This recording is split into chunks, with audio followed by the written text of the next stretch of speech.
Thanks, Ceann Comhairle. I'll be relatively brief because I have to say I'm losing the will to live listening to some of the contributions that we've had to endure here tonight, and I don't say that lightly, but I don't think that anybody should be patting themselves on the back over the legislation that's before the House tonight. To me, it's actually one of the worst examples of the misnamed new politics, because what we have here really is snatching defeat from the jaws of victory. We had a perfectly good bill before this House, moved and passed through here in 2016, moved by Deputy Cullinan in response to the heroic Dunnes Stores strike that took place, let's remember, as far back as April 2015. When every political party in this House promised those workers their full support, and here we are, and we have a watered-down, flawed version of a bill that had already progressed. And there's nothing to be proud of in that. It's absolutely appalling, and some of the contributions tonight were absolutely galling. And it must be sickening for the Minister as well to have to listen to former Minister Penrose, former government colleague that sat in power for 5 years when they had the chance to do something on this issue, and now wave about a weaker bill and say, oh, we've a great bill here now to do that, and when they were in power do nothing but commission a study, a good study, but where were the changes that they brought in? This type of nonsense absolutely has to stop. I'm reminded as well of the comments, even worse in some ways, at the time of the Dunnes strike of Micheál Martin, when he told us, I will endeavour to get the full behind the Dunnes Stores workers in the name of common decency and in the name of basic rights that these workers are entitled to.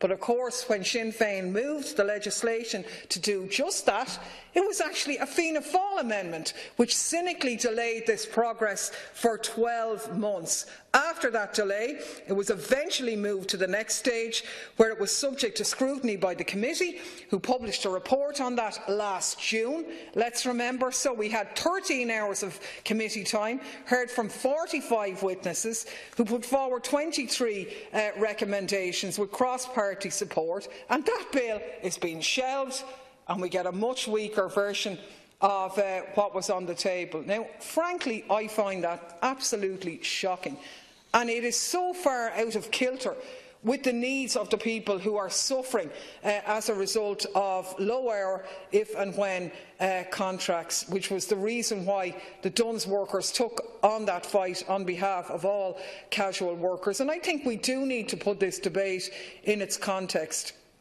Casual working contracts have grown at an alarming rate in this country since 2008, and it's had a devastating impact on the financial welfare of many people, particularly young people, particularly women workers, and indeed foreign nationals. And what we saw really was that the years of austerity were years of opportunity for some, and years of severe hardship for others, many of whom have not yet recovered from that, because the austerity years gave an opportunity to engage in a race to the bottom, an undermining of workers' pay and conditions, and standing on the head, if you like, of rights and benefits which were hard fought for over decades, with the result that we had the numbers of those in insecure employment rose from 17% of the workforce to 22%, and as other deputies have said, over half of those employed in casual work are not there by choice. They're actually underemployed, which was a term that our society actually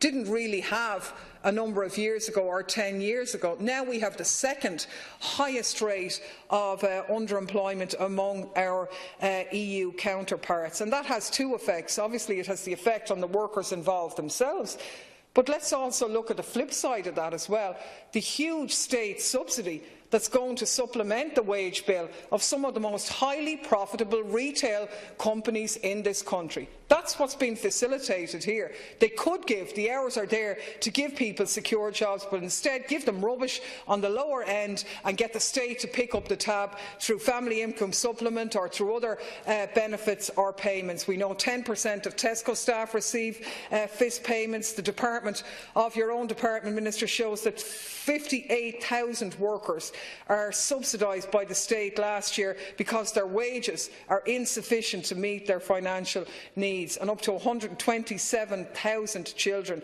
are living in homes reliant on FIS payments. That's an absolute disgrace as far as I'm concerned. And of course we know as well that over 32% of women in employment are on part-time or casual contracts, and this is in fact one of the key reasons why we perform negatively in terms of the gender pay gap, is precisely because women are disproportionately numbered in the casual contract basis. And obviously other deputies, I'm not going to repeat the points, have explained well what that means. You can't have a decent life, you have no security, you can't plan, you're constantly in terror of even being able to meet the basics, and that obviously has an even bigger debilitating effect where the person is the main breadwinner in a family situation. So the lack of clarity could be addressed with legislation that outright bans zero-hour contracts and ensures the introductions of banded hours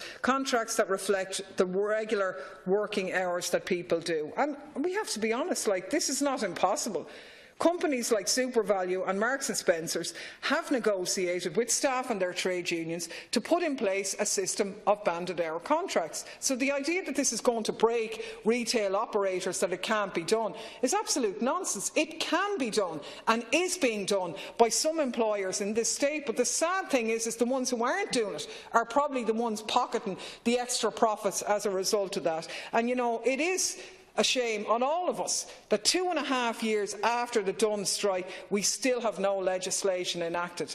I mean, that is utterly shameful, and what we have today really is a bill that's hardly fit for purpose. It's an IBEC-approved bill, really, that doesn't go far enough to protect workers, and it's going to have to be subject of huge amounts of amendments. Obviously, it will go through second stage. Nobody's going to oppose that, but it is going to have to be butchered to be radically improved when it gets past that. It falls short of the recommendations contained in the University of Limerick's study. What is the point in the government paying for a study, lauding that study, producing its findings and then enacting legislation that doesn't take account of it? I mean, that is just a shameful waste of money. And, you know, it is going to have to be substantially amended to meet the levels in that report. Other deputies have made the points. I won't labour them. The bans in the bill are too wide. They're open to manipulation, and they give far too much control to those spiteful managers who use rosters to sanction and be punitive towards staff. And unfortunately, it is the case that this has been a widely reported experience of Dunn's workers, particularly in the aftermath of the 2015 strike. 85% of Dunn's workers surveyed by the union said the allocation of hours was used as a control mechanism by management. And, you know, we have to be honest here, while they've been waiting on us to deliver legislation, many of them have been subjected to harassment, have had their hours cut, have had difficult hours allocated to them that their employer knew they couldn't really work, shift patterns altered, roles changed, and unfortunately some were forced to leave. Others were unfairly dismissed as punishment for taking action in the strike. We know one person who was sacked the day after the strike in the Northside shopping centre. So the insecure nature of their rights as workers does give a disproportionate level of control to a management that might be vindictive and who in this case certainly were steering a path of conflict to suit their own agenda and actually punish union members, which we would all, I would imagine, oppose. So the ban should be, as originally proposed in the Sinn Féin bill, of 5 hours duration. The government ones are far too wide. I mean, the idea of 11 to 24 hours really does give a manager a capacity to reduce a worker's hours by 54%. So if that was somebody who was on a tenner an hour, they could have their weekly wage slashed from €240 to €110, which is a substantial difference. Obviously, The 18-month look-back period, far too long for workers in precarious industries who are looking for job security. To suggest that they have to wait 18 months is completely unacceptable, and it obviously does give as well managers the ability to manipulate hours at the tail end of the contract to reflect less hours and keep them below a certain threshold. So obviously, as has been said, the recommendation by the University of Limerick was for a 6-month look-back period. And this would work in conjunction with an amendment that would allow workers who are more than 12 months in employment apply for a contract to reflect their working hours, and after 12 months all workers should be able to apply for a contract every 6 months. So look, it's a bit ridiculous that we're going over all of this again. We had this discussion in this House months ago, 2 years ago, and here we are again. This isn't good enough. We as a House have to look at our rate of dealing with legislation properly, promptly and in appropriate detail. The bill is weak. It was flagged as that it was going to be weak. It needs to be amended to make it fit for purpose to meet the needs of workers. But we've been through this, and I think we've done citizens a disservice by not running with the bill that was already past certain stages and getting on with the job, rather than going back 2 steps to take 1 step forward. Thanks, Deputy. Now we